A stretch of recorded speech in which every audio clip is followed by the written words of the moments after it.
Entry బయటకు వచ్చేటప్పుడు ఈ సీజన్ లో నాగార్జున గారు వెళ్ళిన వాళ్ళు ఎవరికి ఆ హగ్ ఇవ్వలేదు. అవును కదా, అంత ప్రేమగా దగ్గరికి చేర్చుకున్నారు. సో ఫీల్ ఎలా అనిపించింది నాగార్జున గారు? నిజంగానే ఒక చెప్పాలంటే ఫస్ట్ నేను బ్లాంక్ లో ఉండే, నేను బయటకు వచ్చినప్పుడు నాకు సార్ అట్లా హగ్ చేసుకోకుండా చాలా హ్యాపీ అయినాను అనమాట. నాకు ఈ మధ్య ఒకటి కూడా తెలిసింది ఏంటంటే, అతను అన్నారంట, is it right what ever is happening అన్నట్టు, అంటే నా ఎలిమినేషన్ అనేది కరెక్టా అన్నట్టు కూడా అన్నారంట. సో అతను కూడా ఎక్కడో ఒక దగ్గర ఓకే తను అట్లా వెళ్ళకుండా ఉండాల్సిందని ఫీల్ అయినట్టు అనిపించి అట్లా హగ్ ఇచ్చారు. I was very happy. నీకు సంజన గారు క్యూట్ గా ఒక పేరు పెట్టారు వెళ్ళేటప్పుడు, టైగరా సైకోనా? First week psycho, last week వచ్చేటప్పుడు టైగర్. సీమ్ పటాసకాయ్, సీమ్ టపాకాయ్ అంటారు.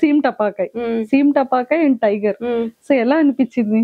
నిజమే కదా, హౌస్ లో ఏదైనా సరే కొంచెం చెయ్యాలన్నా టైగర్ పక్కాగా గేమ్ చేంజింగ్ చేయాలి అంటే, నేను నన్ను పొగుడుకుంటున్నానని కాదు కానీ ఫస్ట్ ఆ టాస్క్ లో రీతు ఫ్లోరా గారు ఉన్న టాస్క్ లో గానీ, ఇప్పుడు మొన్న వీక్ లో మాధురి గాని సంచాలక్ గా తీసుకున్న టాస్క్ గానీ, ఓవరాల్ గా ఏదైనా అక్కడికి కూడా వస్తా కొంచెం గేమ్ చేంజ్ చేయాలి, ఏదైనా చెయ్యాలి. అందరూ నన్ను చూసి ఏమనుకుంటారంటే, ఈ పిల్ల ఏం ఆడుతుందిలే టాస్క్లు అనుకుంటారు కానీ, వాళ్ళ దగ్గరుండి చూసారు కాబట్టి వాళ్ళకి తెలుసు నేను ఎట్లా ఆడతాను. ఈ పిల్ల వస్తే భయపడే ఇదిలా ఉండే కదా బయటకు పంపించారు. సో ఐ థింక్ నేను హ్యాపీ ఆ నేమ్స్ కి, ఐఎమ్ హ్యాపీ. నేనైతే హ్యాపీ. సీఎం టపాకాయ్ and tiger, lady tiger in Bigg Boss house, అంతేనా? ఎస్.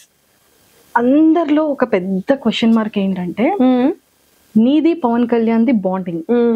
బయటకి వచ్చేటప్పుడు కానీ, నేను నీకు ఎలా అయినా సరే నెక్స్ట్ వీక్ నిన్ను నేను కెప్టెన్ చేస్తాను, నువ్వు ఏడవకుగా అని బెడ్ మీద పాపం వాడిని ఊరుకోబెట్టి, ప్రియాకి పవన్ కళ్యాణ్ కి ఆ చిన్న ఇష్యూ అయ్యేటప్పుడు ఒరే నీకు తెలిసిందే కదా అని గార్డెన్ లో కూర్చోబెట్టి మాట్లాడే విధానంలో ఒరే నన్ను అందరం హౌస్ మేట్స్ దృష్టిలో నేను చాలా నెగిటివ్ అయిపోయాను.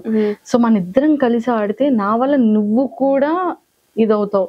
సో నా దగ్గర వద్దు, నువ్వు ఆపోజిట్ టీమ్ లో వెళ్ళి నువ్వు వర్క్ చేయరా, ఇలా అవుతుంది అని చెప్పడం, అందరిని కన్విన్స్ చేసి వాడికి కెప్టెన్సీ ఇవ్వడం. మీ ఇద్దరి బాండింగ్ ఎంతో మంది ఫేవరెట్ కదా. అలాంటి శ్రీజ ఒక్కసారి హౌస్ లోపలికి వెళ్ళి పవన్ కళ్యాణ్ ని నామినేట్ చేసే దాంట్లో చాలా మంది ఒక క్వశ్చన్ మార్క్ అయిపోయారు. ఒరే నాకు కూడా భయం వేసింది శ్రీజ అక్క, ఫస్ట్ నామినేషన్ ఆడే అనేటప్పుడు గుండె దడ మంది, నేనేం చెప్పలేకపోయాను. కానీ వ్యాలిడ్ పాయింట్స్, అట్లీస్ట్ వాడి గేమ్ ఇంప్రూవ్మెంట్ అవుతుంది, వాడికి నిజంగా ఒక హింట్ లో తెలుస్తుంది, వాడు స్ట్రాంగ్ అవుతాడు నువ్వు చెప్తే అన్నది బాగానే కన్వే చేసావు, నాకు కన్వే చేసావు. కానీ మీ ఇద్దరి యొక్క ఫ్యాన్స్ కి కానీ, వాళ్ళ ఫ్యామిలీ మెంబర్స్ కి కానీ, వాడి వెల్ విషర్స్ కి కానీ, కళ్యాణ్ వెల్ విషర్ నువ్వు ఏం చెప్పాలనుకుంటున్నావు? ఫస్ట్లీ మా బాండ్ ఇట్లా వెళ్తుందనే మాకు తెలీదు. ట్రూ, మేము చాలా అంటే లైక్ ఏదో కావాలని బాండింగ్ పెట్టుకొని అట్లా వెళ్ళలే. ఫస్ట్ వీక్ నుంచి ఉంటున్నాం, అలా న్యాచురల్ గా మా బాండ్ ఫామ్ అయింది. It's going good. అగ్ని పరీక్షలో కూడా మేము అంత క్లోజ్ కాదు యాక్చువల్లీ చెప్పాలంటే. బాగుంది, బాండింగ్ వెళ్తుంది. నాకు బయటకు వచ్చాక కూడా తెలియదు ఇట్లా అవుతుంది అని చెప్పి. బట్ నాకు ఆ హౌస్ లో సపోర్ట్ ఎవరైనా ఉన్నారు అని అంటే కళ్యాణ్ ఒక్కడే. ఎందుకంటే ఆ టఫ్ టాస్క్ లో చూస్తే అందరూ నన్ను టార్గెట్ చేసిన కళ్యాణ్ కష్టపడుతూనే ఉన్నాడు. సో నాకంటూ తన మీద ఒక సాఫ్ట్ కార్నర్ అయితే ఉందన్నమాట. నేను బయటకు వచ్చేసిన, నేను ఎపిసోడ్ చూడలే. నెక్స్ట్ ఇంకా రేపు వెళ్తున్నాను అంటే ఒక 2 days ముందు ఎపిసోడ్ చూసా. నేను మండే కూడా వాడికి నామినేషన్స్ లో ఉన్నాడు అని అనగానే ఫస్ట్ సపోర్ట్ చేసి స్టోరీ పెట్టింది నేను. నాకు ఇట్లా ఎపిసోడ్స్ ఇట్లా జరిగాయని తెలియదు.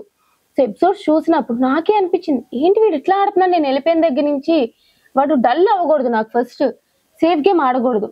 వాడు అసలు టాప్ పొజిషన్ అనుకున్నాను నేను. సో ఇట్లా సేఫ్ గేమ్ ఆడుతూ ఉంటే ఎక్కడో డల్ అయిపోతాడు.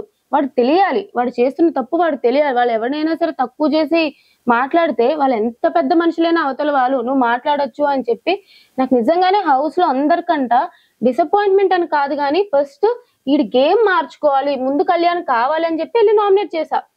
వాడు బయటకు వచ్చేస్తాడు అనేది నాకు తెలుసు, అంటే సారీ తెలియదు, అంటే వాడు వచ్చేడు రాడు, వాడు టాప్ లో ఉన్నాడని తెలుసు కదా నాకు. అప్పుడు తనూజ కళ్యాణ్ టాప్ లో ఉన్నాడు, బట్ స్టిల్ వాడు నామినేట్ చేశాను. నేను నెగిటివ్ అవుతున్నా నాకు తెలుసు.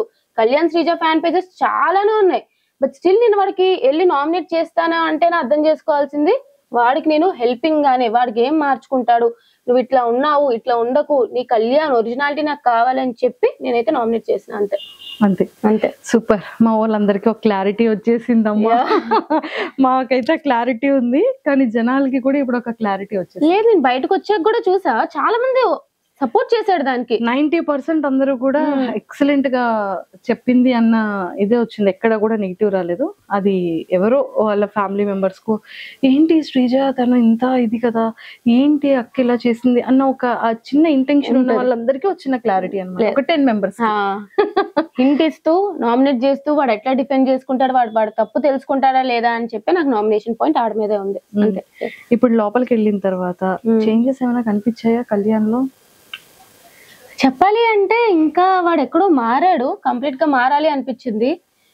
సమ్వేర్ టాప్ లో చూడాలి అని అనుకున్నా.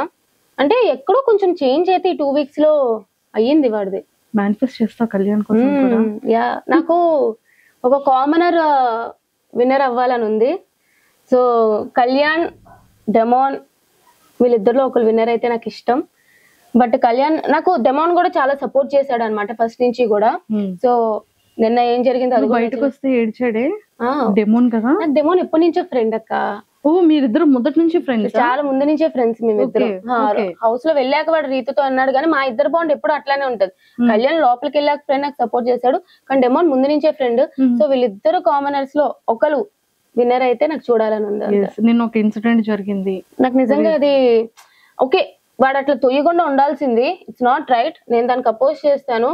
బట్ ఎప్పుడైతే రీతు వచ్చి నాకు అట్లా అనిపించలేదు, లైక్ తను మా ఇద్దరి మధ్య ఉన్న ఫ్రెండ్షిప్ బట్టి అట్లా చేశాడు ఇట్లా, కానీ ఓకే నాకు ఇది యాక్సెప్టెడ్ అన్నప్పుడు ఐ డోంట్ థింక్ తను ఫస్ట్ నీల్ డౌన్ చేసేసి కూడా సారీ చెప్పేశాడు.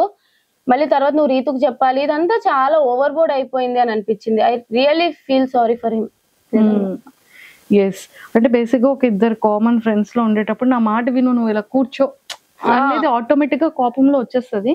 బట్ అది ఎందుకో జనాలకి కొంతమందికి అది చాలా నెగిటివ్. లేదు, అట్లాగా హ్యాండిల్ చేయడం ఒక పక్క ఒకవేళ లైక్ అందరికి నచ్చకపోవచ్చు, తను కూడా అక్కడ అనలేదు. బట్ ఓవరాల్ గా ఏంటంటే అలా చేయకుండా ఉండాల్సి అని చెప్తే బాగుండు. తను సారీ చెప్పినాక కూడా మరీ అంత మోకాలు వేపిచ్చేసి నువ్వు రీతు పక్క తిరిగి చెప్పాలి, ఎక్కడో నాకు అది నచ్చలేదు అనమాట. ఫ్రెండ్ గా నచ్చలేదు అది నిజంగానే. బిగ్ బాస్ జర్నీ ఎలా అనిపించింది రా శ్రీజ నీకు? అగ్ని పరీక్ష జర్నీ కానీ? అగ్ని పరీక్ష journey is good. Bigg Boss journey కూడా బాగా వెళ్తుండే, బట్ ఎక్కడో బ్యాక్ స్టాబింగ్, ఎక్కడో టార్గెట్ అయిపోయినా. వాళ్ళు ఆలోచిస్తే బాగా అనిపిస్తుంది చాలా, నాకైతే నచ్చలే.